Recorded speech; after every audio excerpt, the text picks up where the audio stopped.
Hi, my name is Bibek Adhikari. I am your English instructor. In today's class, we are going to solve the writing portion of Unit 13, that is, how to write a short story. So, let's begin. We are now going to start how to write a short story. In your exams, you'll be asked to write a short story for 5 or 6 marks, and you'll also be given some guidelines. Based on that guidelines, you need to draft a short story. So let's first start learning by the elements of short stories. Let's start with the essential elements. Needless to say, a story has 5 basic but important elements. These 5 components are: number A, characters; number B, setting; number C, plot; number D, conflict; and finally, number E, resolution. So these are the 5 different elements of short stories: characters, setting, plot, conflict, and resolution. These essential elements keep the story running smoothly and allow the action to develop in a logical way that the reader can follow. Now what happens is, by the mixture of all these elements, story stands on its own. The story gets some life and becomes alive. Let's just go through these 5 elements one by one, but before that, I want you to know what these 5 elements are. So let's do a small review. So what are characters? Characters are people or sometimes animals who perform certain acts in the stories, right? What is setting? Setting is time and place where the story takes place. What is plot? Plot is the actual story. It is the way the story unfolds. What is conflict? It is the main element, also known as the crisis point. So this is where the action takes place. What is resolution? This is ending. So resolution is the end of the story. Let's start by learning each and every element in detail. Characters. Now, who are characters? That is the first question. Now, characters are people, right? Sometimes they can be animals also. Sometimes they can also be plants. If you're used to reading fantasies, science fiction, even animals and plants can talk. So animals and plants become the characters. Characters are the individuals that the story is about. The author should introduce the characters in the story with enough information that the reader can visualize each person. This is achieved by providing detailed descriptions of a character's physical attributes and personal traits. So individuals have physical attributes and personality traits, right? So individuals have physical attributes and personality traits. Characters are not cardboard cutouts. So this stickman that we have here is not a character, right? Now we need to give this stickman or stickwoman some physical attributes and personality traits. Traits means characters, right? Now let's give him some physical attributes, maybe nice golden hair, right? Big, nice golden hair. Let's give him some other physical attribute. Let's say he always wears a big suit. That is one physical attribute. Let's give some other physical attributes. Let's say this character always wears this round John Lennon type spectacles. So these are physical attributes. What I just did was I gave this stickman some physical qualities. And by giving these physical qualities, this stickman is now turning into a real person. Now I'm going to give him some personality traits. Let's say he is angry all the time. He's grumpy, he is complaining about everything. He is always worried. Also, let's say he is hypersensitive. What that means is, even if you say something good, he is likely to be more sensitive and take your compliment as a negative comment, something like that. Let's say he is a cynic. So I'm giving all the negative traits. You can also give some positive traits also. Let's say he's the lover of books. He loves reading books. He always reads books before bedtime, right? He's a cynic. Even if you say something positive, he says, no, that's not true. It's not going to happen. If you go up to him and say, that movie was really nice, he would go like, that movie was full of nonsense. So he's all-time cynic. But he is a lover of books. He reads books. He loves Dostoevsky. He loves Gorky, all those Russian giants, Tolstoy, Anton Chekhov. So he's a lover of books. But he's angry all the time. I don't know why, but he's vengeful. He is trying to seek revenge and he is hypersensitive. Even if you say some positive things, he is likely to take it negatively. He is likely to be sad, depressed, worried all the time. He feels like the world is going to end soon and there's no point in living. There's no point in drinking coffee, no point in drinking, making love, something like that, right? So what I did is I turned this stick man into a real person. This is what story writers do. They turn the cardboard cutouts into real humans by giving them physical attributes and personality traits. Every story should have a main character. Now, what we need is a main character. There are other characters which are not so significant in the story, but they do play some role, and they are called minor characters. The main character, however, determines the way plot will develop and is usually who will solve the problem the story centers upon. However, the other characters are also very significant because they supply additional details, explanations, or actions. All characters should stay true to the author's descriptions throughout the story so that the reader can understand and believe that the action is taking place and perhaps even predict which character may do what next, right? And this main character could be a protagonist or an antagonist depending upon his personality. If it's a villain or a vamp, now he or she is surely going to be an antagonist. But if it's a hero or a heroine, positive character, someone who is seeking love, someone who is trying to solve the mystery, now they are going to be protagonist, right? Main character could either be antagonist or protagonist. There are other characters who are called minor characters. Now these characters are not as important as major characters, but they do play some kind of role in the story, right? That is all about characters. Let's go to setting. Now, setting is the location of the action. It is the location of the action. So what do you mean by location? Location means place and time. Not just place, but also time, right? So it is the place and time where the story is going to take place. An author should describe the environment or the surroundings of the story in such detail that the reader feels that he or she can picture the scene. So it should be detailed so that the author can picture what is going on, correct? Unusual settings such as a fantasy world can be interesting. Sometimes the setting is unusual.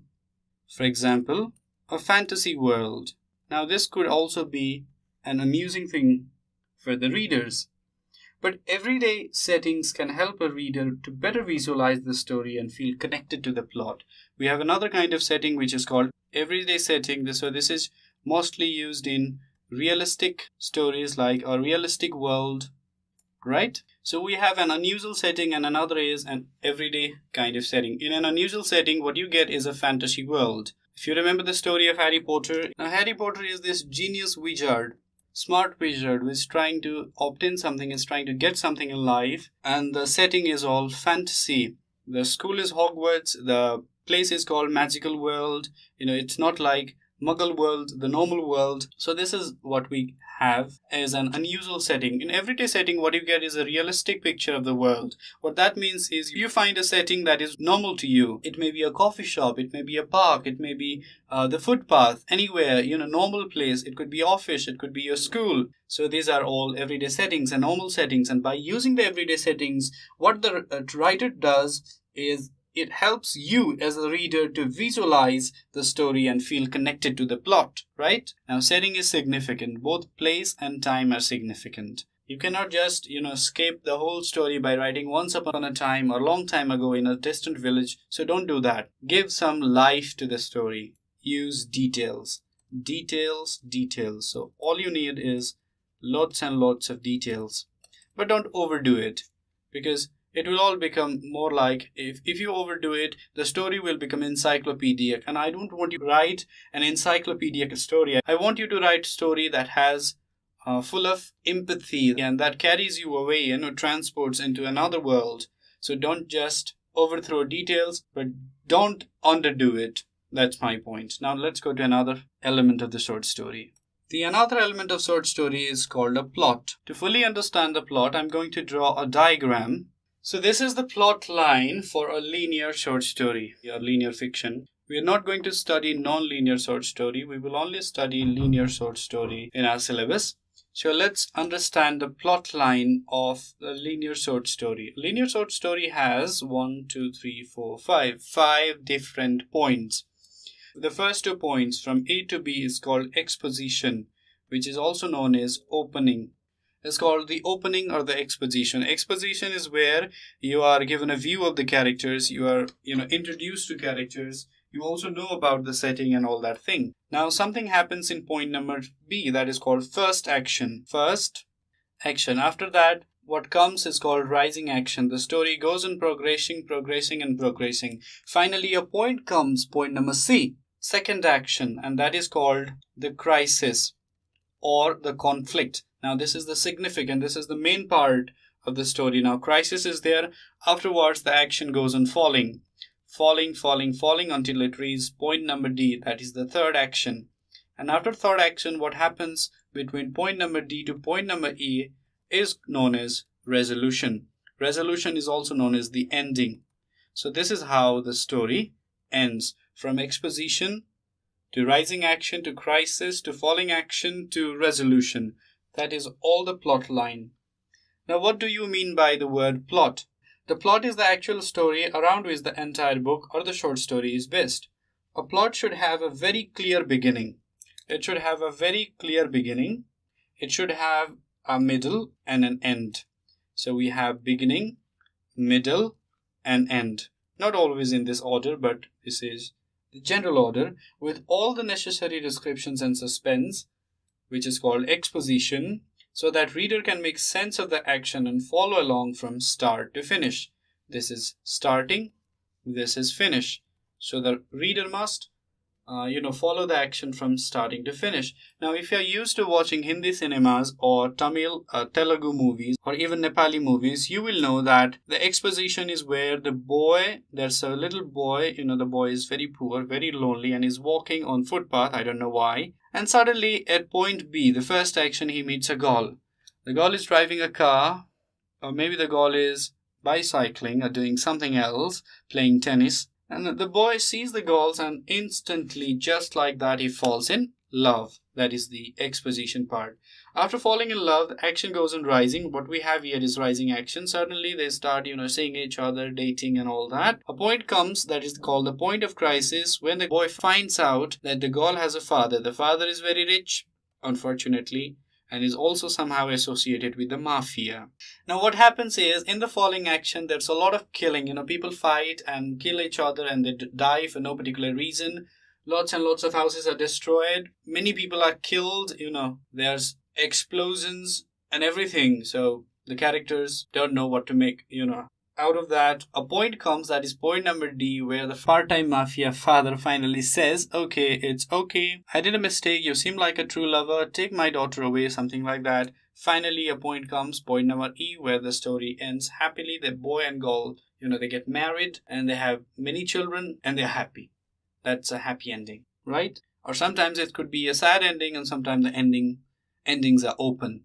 So this is all about plot. Now let's go to another element of the short story. Another element of the short story is called conflict. It is also known as crisis. Every story has a conflict to solve. The plot is centered on this conflict and the ways in which the characters attempt to solve the problem. When the story's action becomes most exciting right before the resolution, it is called climax. So it is the most significant part of the story. It is most exciting. It is also full of tensions and problems. So this is also known as the middle part of the story. It is significant, most important part. It is exciting because we as the readers are waiting what will happen next. Now it is full of tensions and problems. There are many problems and tensions in this part. Now let's go to the last part of the short story, which is last element of the short story, which is called resolution. What exactly is a resolution? Resolution is the way the story ends. Resolution is also known as the solution to the problem. The solution to the problem is the way the action is resolved. For example, many authors often, resolve a conflict by finding a compromise for two fighting characters or helping fix any mistakes the characters made while they were fighting, something like that. So it is significant that the resolution fit the rest of the story in tone and creativity and solve all parts of the conflict. So what it does is it solves all parts of the conflict, right? Resolution could be happy, or it could be sad, or it could end in suspense, correct? So resolution is basically the solution to the problem. It solves all the parts of the conflict. In conflict, we have tensions and problems.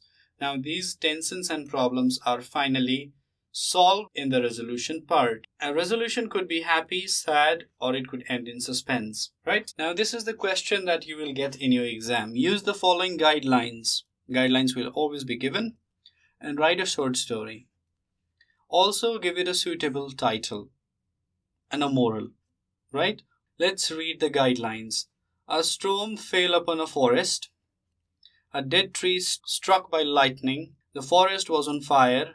A little parrot flew toward the river. A desperate idea came to him, dipped himself into the water, flew back to the forest, released the drops of water into the heart of the blaze, continued this task. An eagle appeared, advised him to save his life and stop that useless task. The parrot wanted help, not advice. The eagle realized and joined the parrot. All the other birds joined too. They seized the forest fire. All creatures praised them. Moral of the story. Can you do this? Let's start by finding out the 5 elements of the short story first. Let's start with the characters. So who are the characters? The characters are parrot. The little parrot is the character. Afterwards, the eagle is the character. And other creatures. These are minor characters, not so significant. These are all minor characters.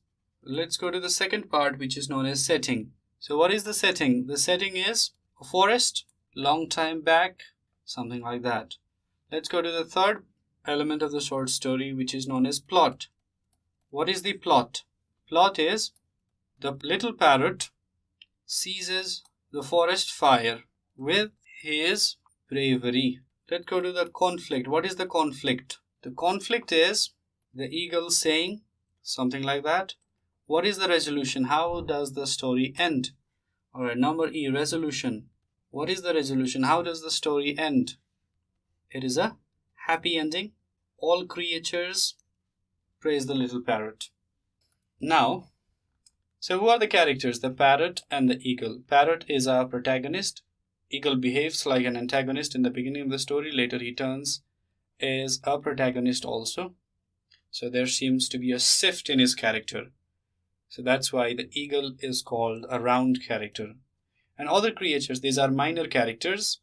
They do not play much significant role in the story. The setting is a forest. Any forest, we don't know which. You can use your imagination and give name to the forest. Long time back, we don't know the exact time. You can use some dates if you want to. What is the plot? The plot is the little parrot seizes the forest fire with his bravery. Along with the help of eagle and other creatures, the little parrot, saves, extinguishes the forest fire. That is the plot. That is how the story unfolds. What is the conflict? The eagle saying. What does the eagle say? Eagle says something like, whatever you are doing is completely stupid and meaningless. Please stop doing this and save your life. That is the point of conflict. At that point, the parrot replies, no, I'm doing my job. I do not need advice. Rather, I need help. So that's what the parrot says. Now that is the conflict. And what is the end? Resolution. The resolution is all creatures praise the little parrot. The bravery of little parrot is praised by all the creatures, and it's a happy ending. Now, can you write a short story in 3 paragraphs, give it a suitable title, and finally, a proper moral? Can you do this? I think you can, right? Now, with this, we have come to end of today's class. Now, I'm going to give you some homework as usual. Your homework is, this is your homework. Question number 1. I want you to use the following guidelines and write a short story and also give it a suitable title and a moral. Can you do this? Write 3 paragraphs, or you can write more than 3 paragraphs if you want to. Use some dialogues, use your imagination. Give a name to this forest, give a particular time. You can also name this little parrot. You can also name this eagle. Where is the eagle? Oh, here's the eagle, right? You can use dialogues like, the eagle says, why don't you stop doing this useless task? Change the paragraph and the parrot says, at this point, I want help, not advice. So something like that. The parrot and eagle go back and forth, right? So this is your homework. With this, we have come to end of today's class. If you have any questions or suggestions regarding this video series, feel free to write us at learning@deerwalk.edu.np. Thank you.